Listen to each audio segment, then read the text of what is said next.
everyone. This is Fran Lewis, the Queen of Restream. And Dr. Cavuto and I are going to talk about five, five issues in reading. And I've got them right over here. And the first is the core problem. And then there's what good readers actually do.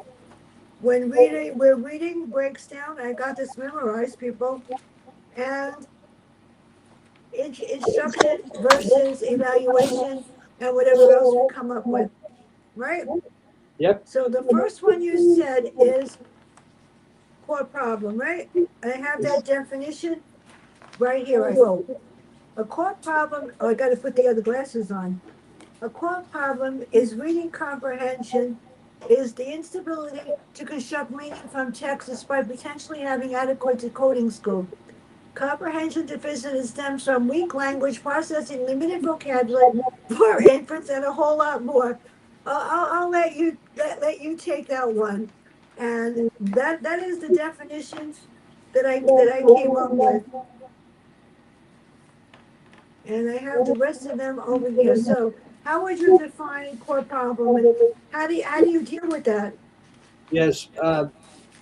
In my opinion, friend, I think the core problem, if we were to identify one in terms of literacy and literacy instruction, I think the core problem is in the past, oh, let's say 2 or 3 decades, probably two, instead of looking at what is breaking down when children try to read, uh, what part of the reading process is breaking down, we're looking at what's wrong with the child. And I think that's simply the wrong question. And that's why we're going from 1985, uh, 75,000 children in the United States labeled learning disabled. This past year, 16 million. So just that one statistic alone, I think, makes the point that we may be looking at this the wrong way, this the reading process. Instead of looking at what part is breaking down for the child, we should, instead of looking at that, which is what I propose, we're looking at what's wrong with the child. And that's why we're coming up with a lot of medical sounding diagnoses as well. Now I have the next one right here. I don't want to go out of order because I'm losing it today. You go, how do Okay, you that like goes it? there. The second one that you wanted to talk about, and this is to me one of the most important things in the world, is what good readers actually do. Because I've been speaking to people a lot, and I don't think that they process recognizing words accurately, process them automatically, connecting them to meaning, stay engaged with text, and reading is an active transaction. Kindred's process, not a static ability. And my niece the other day called me, and my nephew called me yesterday. We were talking about that Huh? because I said, yeah, he's 13, going on 27, and yeah, he's my brother-in-law's nephew. It's a long story. And Cooper told me that he got a 94, was his lowest grade. So I said, "You related to me?" He said, "Why?" I said, "Because if I got 94, I get grounded." For real. So how would you define what good readers do? Because that's a hard one. Sure. Uh, uh, I think it was 1986 or 1990, a while back. I wrote my first book that I was, well, actually, it was, I had written a program for McGraw Hill before that. But the book was called Reading Assessment, a Problem Solving Approach. Reading Assessment, a Problem Solving Approach. In fact, I'm not advertising the book because it's long since out of print. But uh, I believe we still can get copies on Amazon if one were inclined. I still get copies from my students from way back then about that book. But in that Mhm. book, I basically have this what I call a simple. I've now changed it to systematic reading Yeah. assessment model. We look at these five different things. We look at decoding. How well can the youngster figure out words? How well can he figure out printed words? Sometimes some people call that print translation, some call it word identification, Some call it word recognition. There's a big debate about that now. These things make me crazy because who cares what it's called? It's going from the print to the oral version. That's called decoding. Okay, that's one thing. Second thing is decoding automaticity. Now, not only can the youngster read the words, but can he read them automatically? Does he read he, he caught okay, he decoded it accurately, but not automatically. Okay, when there's some kind of intervening, mediating process, we call that uh, lack of automaticity. Okay. By the way, a youngster who is decoding well but lacks automaticity is not going to be crazy about reading out loud because he's going to falter on many words. Other kids will jump in. The teacher will jump in. That's a tough one. Okay. Decoding. If you can't decode, oh, that's a huge problem. It would be like, if I may, by analogy, it would be like you or myself trying to read Braille. Yeah? Can you read Braille for anybody? For the blind, the raised indentations? I don't think so. It's Neither you nor I can read Braille. Uh, and so we would have a decoding problem, and decoding problems always cause comprehension problems, because if you can't decode the words, how can you possibly understand them? Okay, so we have decoding, decoding automaticity. Then we have word and world knowledge. Word knowledge is a fancy word for vocabulary, right? Vocabulary, or schemata, which is background knowledge. Both of those things are critically important in reading, because when we read, we don't just take information from the page, we bring information to the page. It's called a reader text transaction. Then, then we look at the biggie, the one right this smack my model, which is reading comprehension. Now, every one of the aforementioned impact upon reading comprehension. If you can't decode, there's no way you can comprehend. No way. Number two, if you can decode, but you can't decode automatically, that's probably going to cause poor comprehension. Why? Because it's called a trade-off attention. You're giving so much attention trying to figure out the words that your brain might not be able to process them. I'm always amazed with youngsters who are not automatic, they still get it. That's remarkable. It's not really remarkable. There's always one thing with those students. They have great background knowledge. So even though they don't get the words automatically, they can kind of fill in the blanks, or they can compensate the mental energy drain by using their background knowledge. Okay. Uh, Comprehension, if you don't have good the vocabulary is poor, the world knowledge is poor, you don't know much, haven't been read through, just haven't been haven't had a lot of life experiences. Those two things will really they wreak havoc on reading comprehension. It's a mystery to me. It's a mystery. It's no mystery at all. A youngster doesn't know meanings of words. That I'm talking about the receptive vocabulary primarily, not the expressive. Reading is a receptive act. He's going to have or she's going to have a comprehension deficit. There's no doubt about it. Uh, how many times do we equate reading with decoding? In fact, I've had over the years, I had a private reading center. I 40 years of professorial work, and in my reading center, I must have tested 4,000 students over the years. I had over 40 years, and sometimes parents would call up, "Hi, Dr. Cavuto. I was recommended to you. Thank you. But my child doesn't read. It's unbelievable. He's a good reader. He just doesn't understand anything." Well, it's not nice to laugh on the phone when people are calling for information, and you can see they're really struggling with this.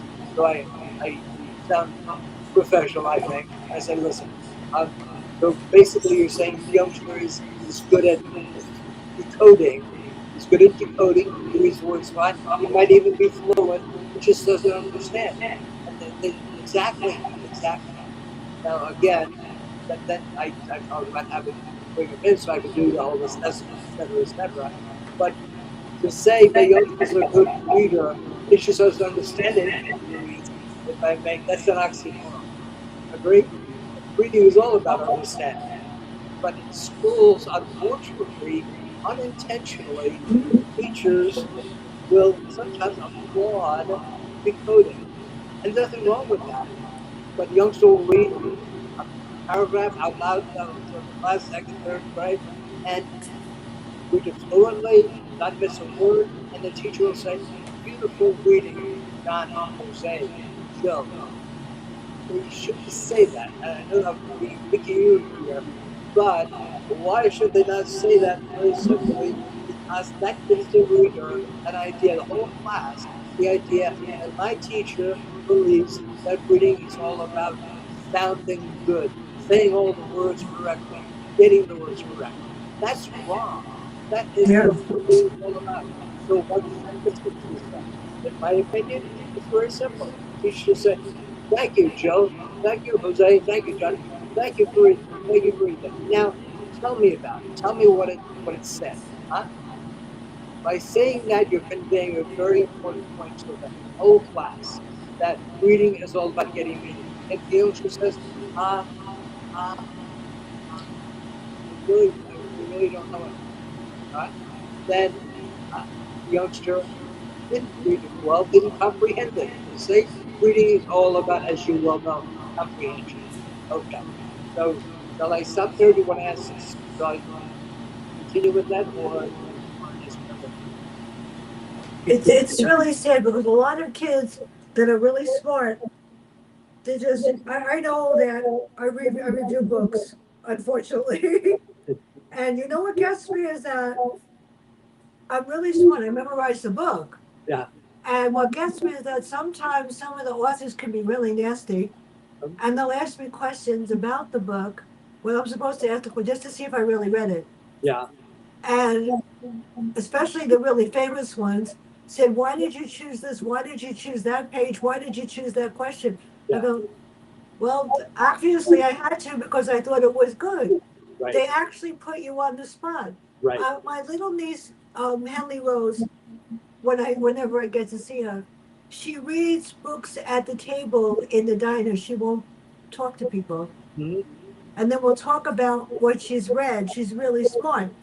But how many kids read and hear the words, and how many kids just read and don't hear what they're saying, even though they're good readers?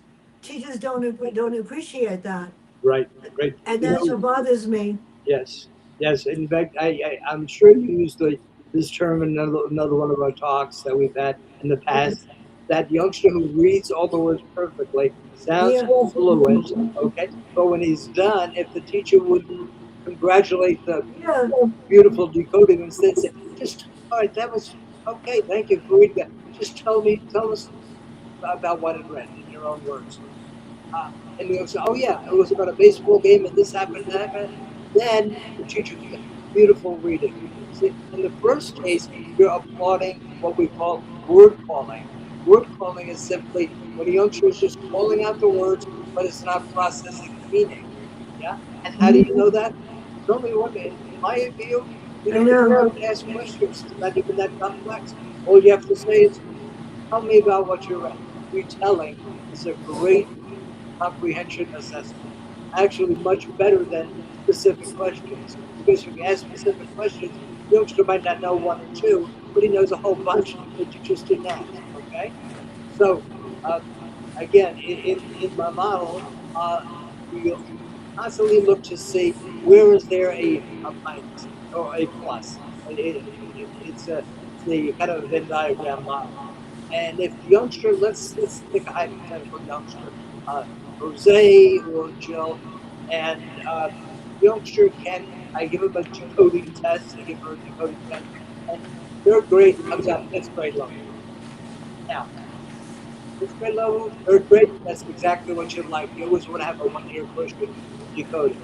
However, what I noticed is, what I have to also notice as I'm watching a youngster read the words on the in isolation, which is psychologically invalid, but it's a way of smarting anyway. And I noticed, you know, the youngster read all the words not only up to the fifth grade level well, but also automatically. He didn't have to hesitate. He didn't have to sound out. He didn't have to think 3 o'clock. So that youngster is both decoding accurate and decoding automatic. Now, let's say he was fifth grade level decoding, but he wasn't automatic. He started slowing down terribly at the second grade level. That youngster is going to, I can make a prediction, and that's why I really, all those 4,000 kids I tested, I was the only one who tested them at my office. I did all of the initial assessments. Uh, I found it incredibly interesting. If a youngster is a good decoder, sorry, if a youngster is a poor decoder and he's in third, fourth grade, I, that takes me about 10 minutes to figure out he's going to have or she's going to have severe comprehension problems, just as you or I would have if we were reading Braille text, right? If you can't break the code, you can't comprehend. But also, if the youngster lacks automaticity, he's also going to probably have comprehension problems because the head is spending so much energy figuring out the words, he has to have a comprehension problem. Okay? But that's my, it's kind of a prediction activity going on. Now, um, if let's say the decoding, I checked it off, and both areas are good, automatic um, and accurate.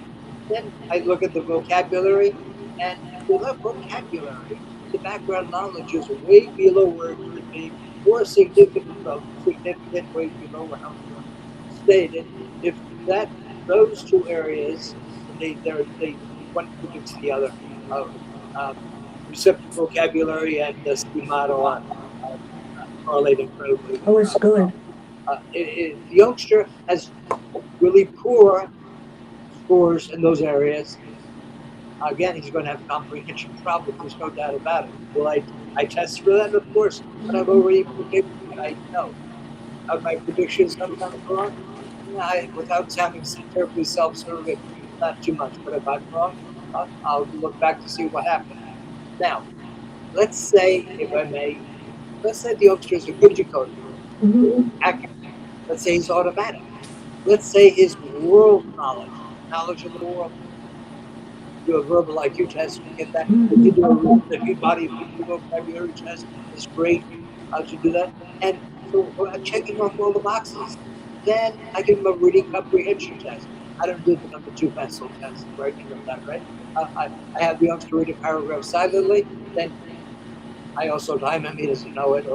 And then after I ask questions, and I get a youngster who had third grade, it's fifth grade level decoding, fifth grade level automaticity, great vocabulary, great background knowledge, but his comprehension, I started him off with a third grade passage because I always try to start easier than what I found out beforehand.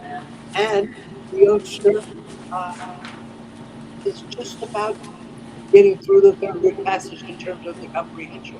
The comprehension, usually you want to see about 80% or better, 75% or better. Yeah. So I gave the fourth grade test, and the fourth grade passage silently. By the way, it took him way more time than it should. How come? I'll tell you in a second. But number two, he scored like 2 out of 8 correct. Terrible. Here's, a, here's what's called, that I find this an interesting phenomenon. This is a reading comprehension problem with nothing specific to blame it on. I'm going to push this closer so I can see. Okay. Okay. I can't blame that problem on decoding. He decoded fine. I can't blame it on vocabulary. His vocabulary was fine. I can't blame it on background knowledge. Background knowledge Yeah, was I fine. know. So what do I do? Well, this is where you have to. This I call a comprehension problem with nothing to blame it on. So we do one of a couple of things. If we're someone's blind, we could say, there might be something there. You must know that's code, or there might be a learning problem there. You say.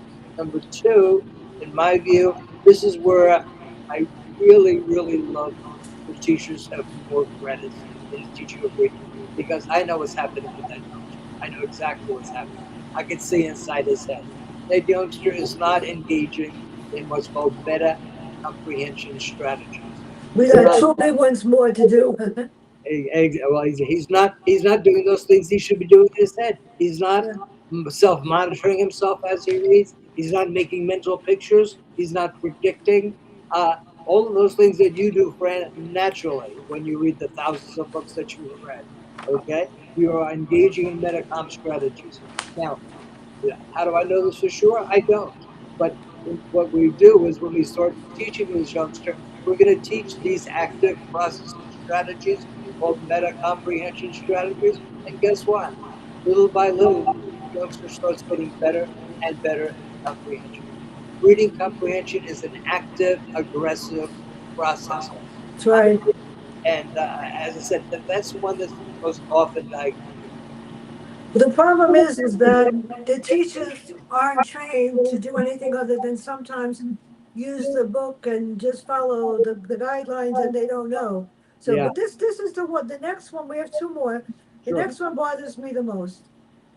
I taught classes with children with learning disabilities. Everybody knows that. Yeah. And I taught some classes that nobody wanted ever to go into. They wouldn't even pick up my kids for reading. They were afraid of them. Mhm. And I understood why. They were really interesting. The problems with labels can be students sometimes believe, is there something wrong with me? Do I need a doctor? What's happening? And when teachers turn around and tell them, we don't understand, you're not smart enough, or they say something like that, and I've heard it, I blow a cork. And I mean, my nieces and nephews are smart.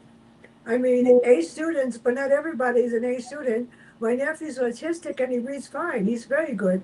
But what do you do when a teacher turns around and says, and I've heard them in classes, I've heard them in the street, I've heard a mother say, you're not smart enough. I said, yes, he is. He has to work at his own level. I'll answer because you know me. So how do you deal with that? And then we have one large one and you get the rest. So how do Yeah. you deal with labels?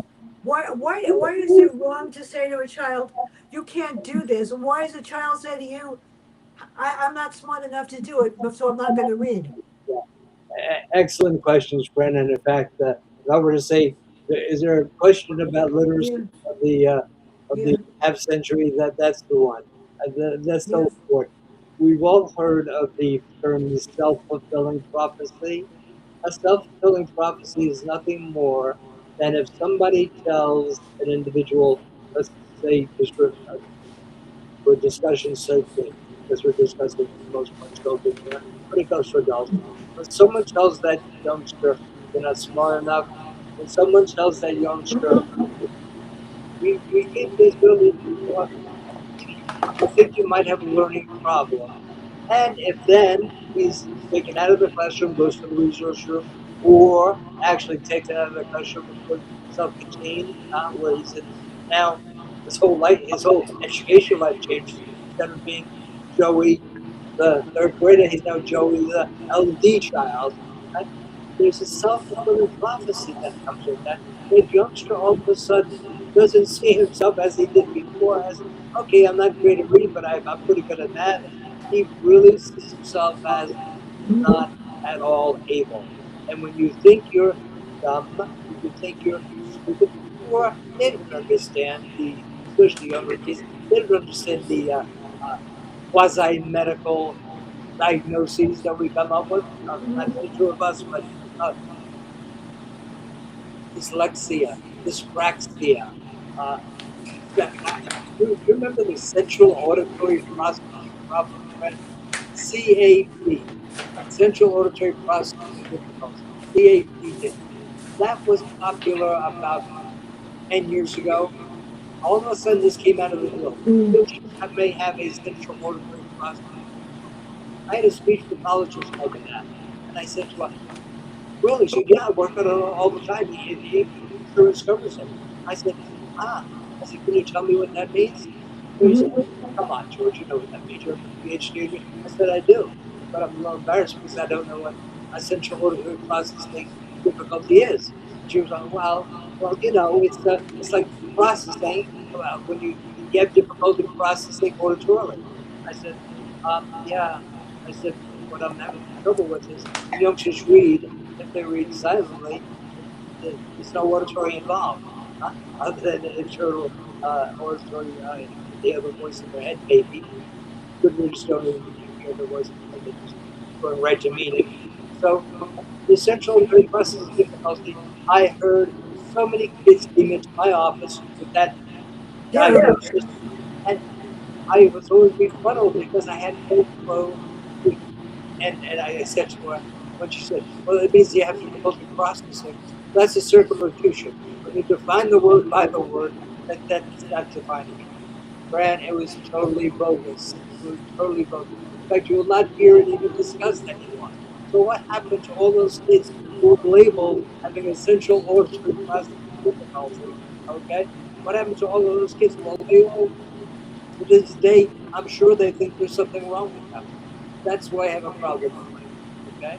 Are there some children who really have uh, difficulty? Um, let's say a youngster is labeled dyslexic. Um, I had youngsters at my office who I tested them, and I think you can tell just from this conversation, I'm not a big fan of labels. However, I've had some youngsters that I tested, I evaluated, they absolutely were dyslexic. What do I mean by that? They were in third grade. The decoding was, or their third, fourth, fifth, their decoding was 3 years below. Okay? That in and of itself, in my view, doesn't make it dyslexic. Let me go on. But not only was the decoding terrible, all kinds of reversals, B's and D's, P's and Q's, reversing entire words. Huh? R was rat. Huh? And actually, sometimes looking at the right side of the page and proceeding to the left, almost like you're reading Hebrew, huh? Or languages, any languages process from right to left instead of left to right.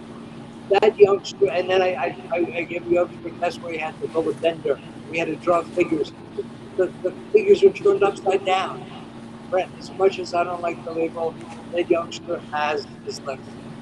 Okay, and in my view, I still am reticent to say it, but I have to say it because it's there.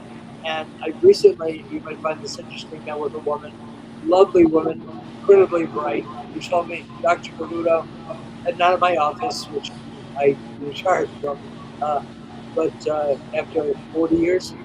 But she said, Dr. Cavuto, she said, I know you're not a big fan of these labels, but I'm dyslexic. Shit, and my whole family is dyslexic.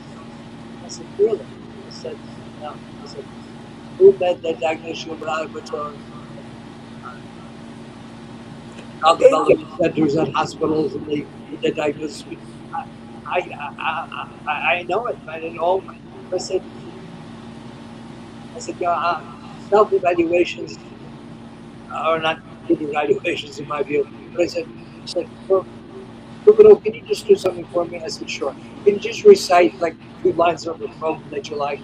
I said, sure. Two. I said, which poem? Just pick one. We're having lunch. Yeah. So I said, let's see. So many, many years ago, in a kingdom by the sea, that a maiden lived there, whom you may know by the name of Annabella. He looked at me and said, okay, you ready? I said, yeah. She recited the whole thing back to me, backwards. Backwards, Fran.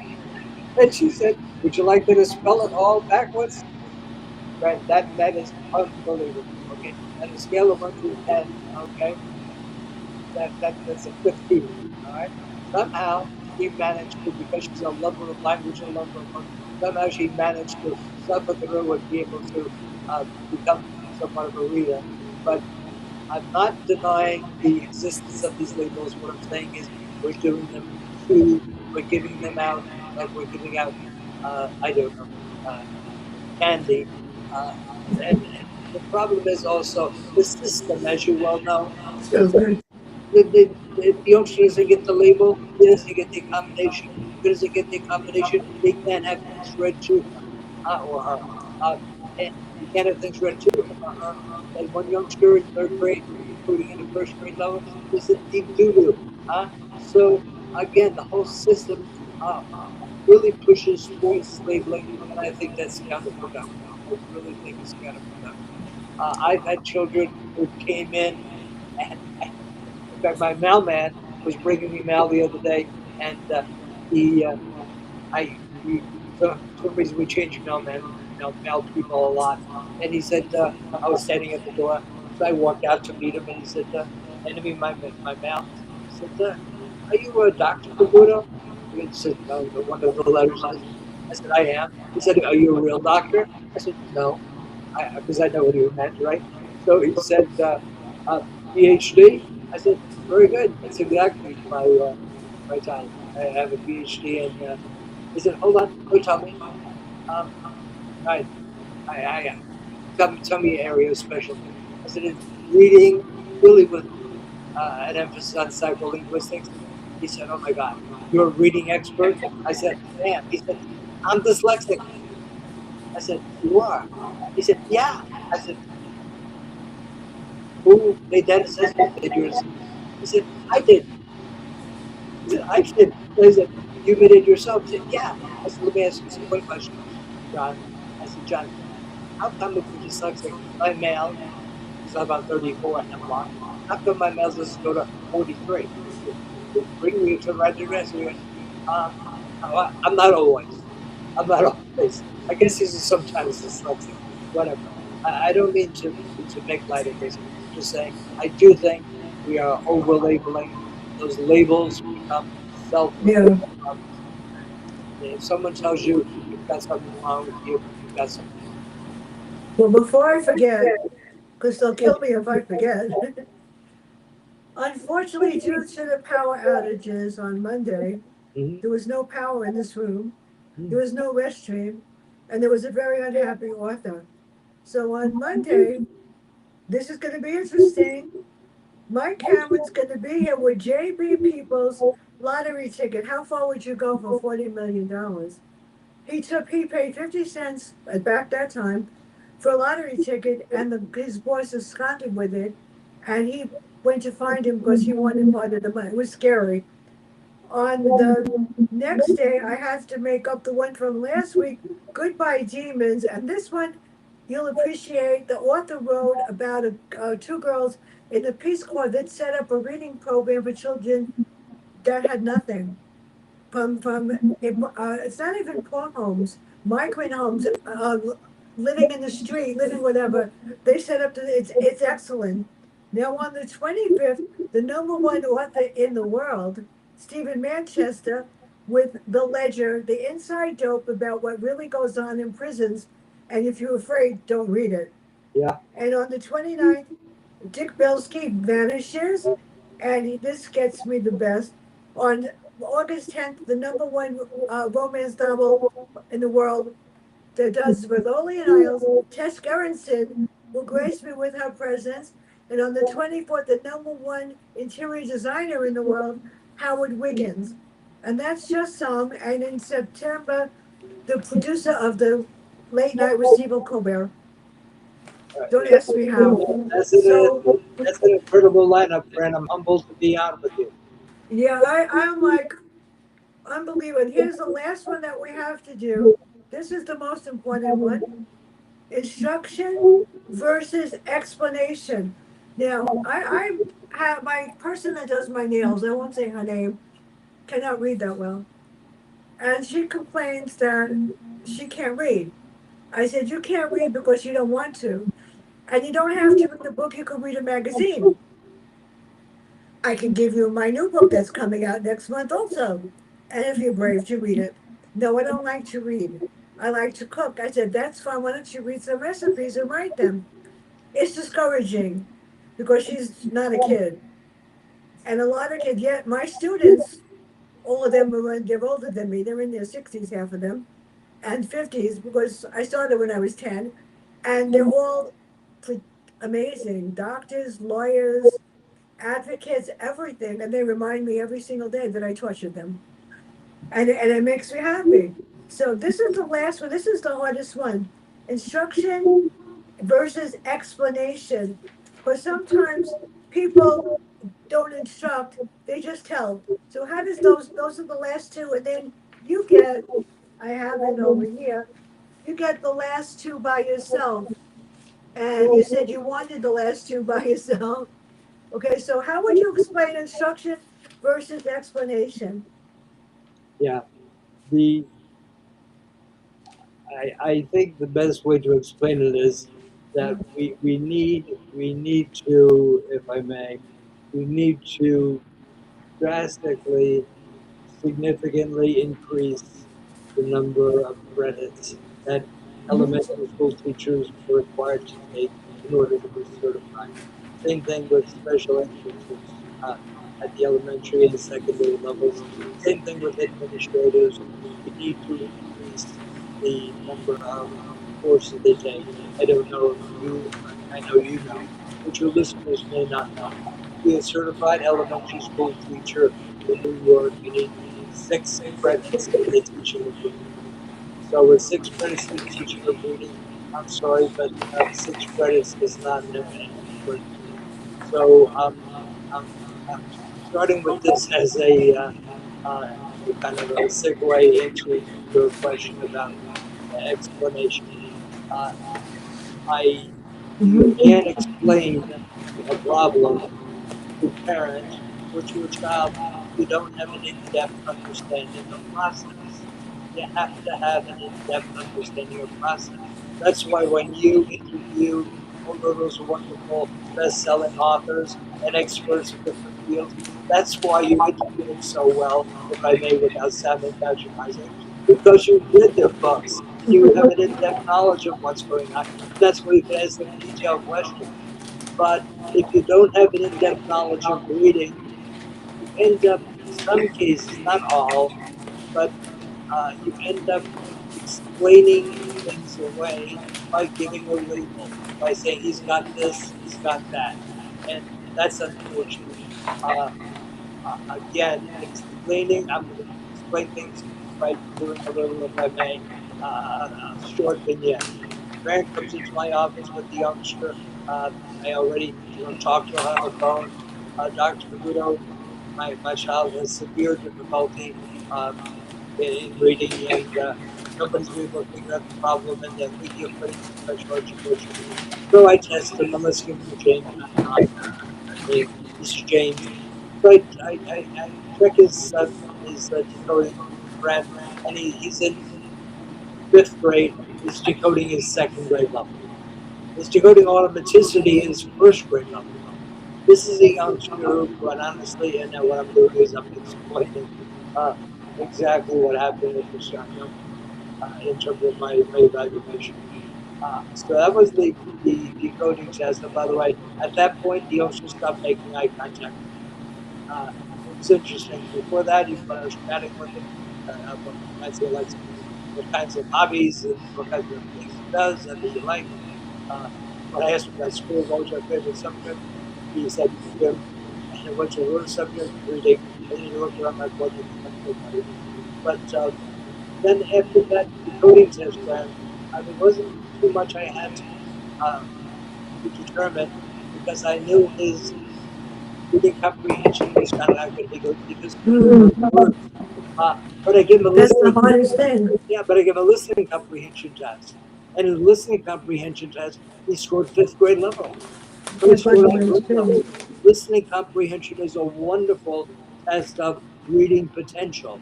Where could this youngster be if someone could teach him how to break the code? Huh? If someone could teach him how to break the code, is a wonderful test. Huh? Now, That's why can't he break the code? Well, I gave him an informal evaluation of auditory integration where you have to put together sounds. Joey, listen, uh, and can you put that together? He said, cat. How about this one? Um, uh, hop.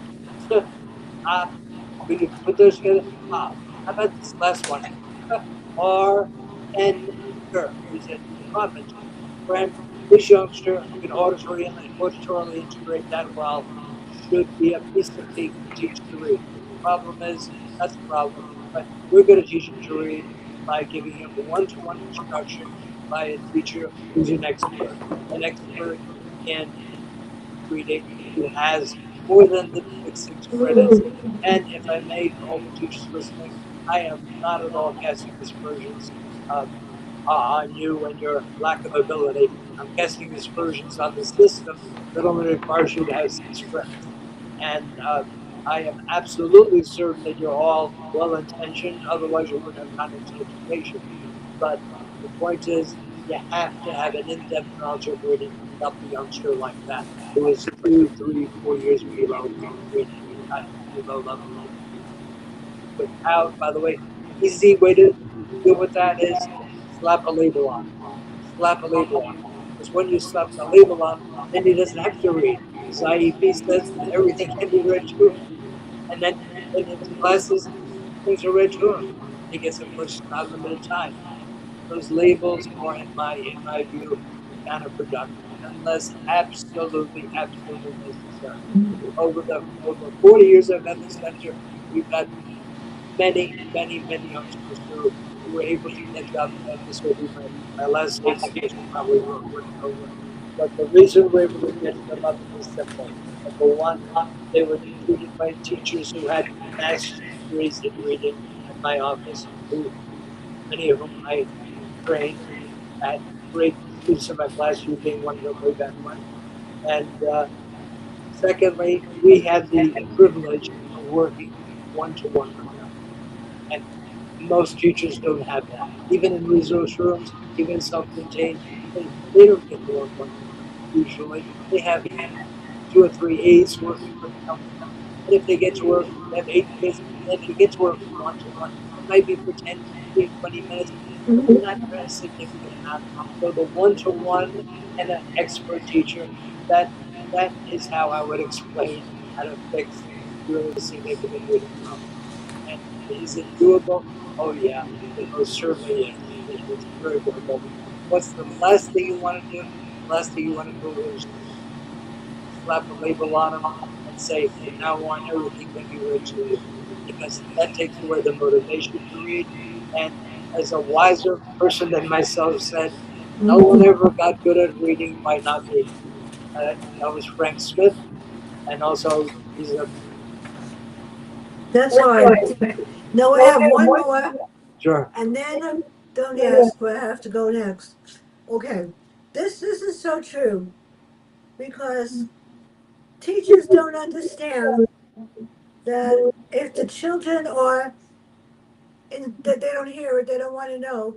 A lot of classes that I've gone into for reading, to do my reading instruction program the last year, and I noticed that I had a teacher on the other side of the room. I couldn't do it because you can't teach with another teacher that's doing something else or singing songs or whatever.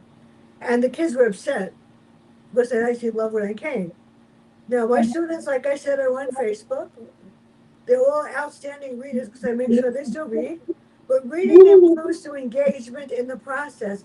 The more reader, the more we read, the more we engage, the more words they encounter fluent and become more importantly better than comprehension. And I know that I look at Henley Rose, and she was reading. Well, I got her the books. I get her a series that's on seventh grade level. She's in third grade. And my other nephew Lisa's on second grade, going on fourth grade. And I'll say to her, "Well, Henry Rose, you just read that chapter. What did you read?" And she'll tell it to me. Then we'll read it together. And I only get to see them on Rosh Hashanah. It's the only time I get to see them. And I have to bring books for her. And for my nephew, with Nigel Logan, I have to bring math books and math things. He's five. He's got a sixth grade math level at 5 years old, and he can read. The problem is that not enough parents encourage kids to read, and when they think they can't do it, they tell them don't bother. Exactly.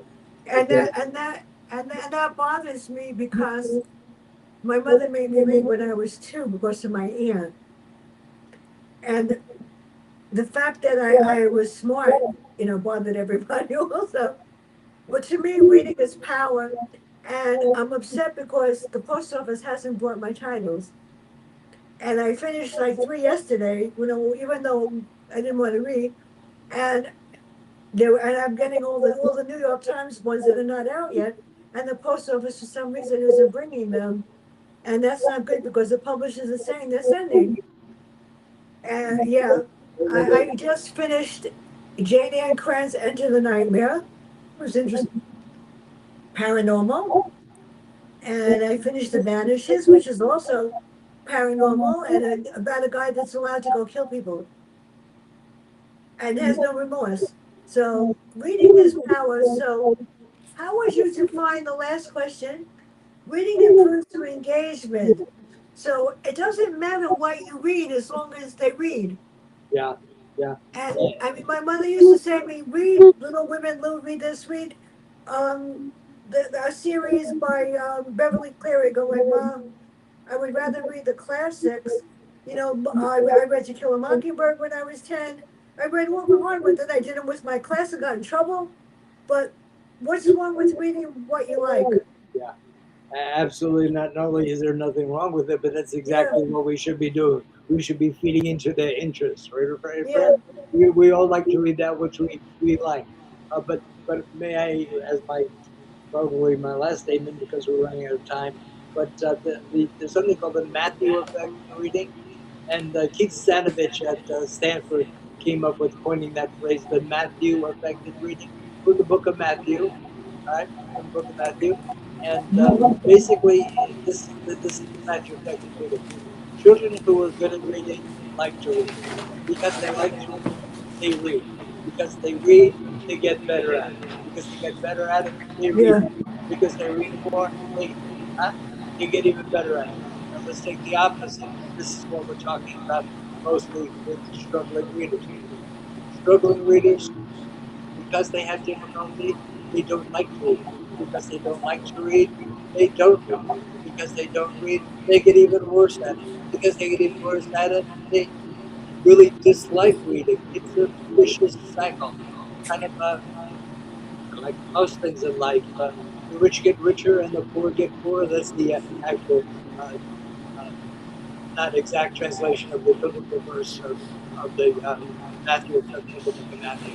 And in my view, we have yeah. to mitigate the Matthew effect. We have to somehow get children who are not good at it. We have to somehow enable them. How do we enable them? By really, really knowing, having an in-depth understanding of reading processes, and share those with the youngster on a one-to-one basis. When I finish with a youngster in third grade who can't read at all, and I do a language experience story with him about something he told me about that he might like dinosaurs or fishing. Let's say fishing. I went fishing. I went with Dad. We caught 3 fish. We broke one of our fishing rods. We had a good time. And I act as a scribe. I write it down in a book for him. I said, come on, you're going to read that. He said, but I can't read. I said, sure you can. And basically, because it's his experience, little by little, I can get him to go, keep telling him the words he can't get, sometimes having him predict the words. It's amazing because it's his story. By the way, this is the language experience approach, LEA, a beautiful way to convince youngsters who think they can't read that they can. In fact, when I do that with the youngster, he leaves the office, big smile on his face, and mom says, I don't know what you did. Please, I'm being self-serving here. I got one more question because we got 2 minutes. Sure. When do you want to do the next one? When your choice, my lady. You have a big lineup, so you let me know what's best for you. Okay. So let me know what month is okay because I have nothing in August or September. Yeah, yeah. Well, I was going October, to say, okay? yeah, we probably should. That's fine. I think we probably should go to maybe beginning October. Okay, just tell me what month is better for you. August, not August, September or October. I could do either September or October. September might be Okay, good so because it's the beginning of the school year. yeah, I know I have one on the 23rd and I have one on the 29th. I could do, this is hard because it's Passover, whatever. No, Passover, Rosh Hashanah. I have one in October on the 14th. How about I September have one on 23rd, the, Fran? I could do one more in September on the 30th. Does that work? That works. Okay, I'm gonna put that in there. If I have to change it, I'll let you know. Okay. Okay. Now let me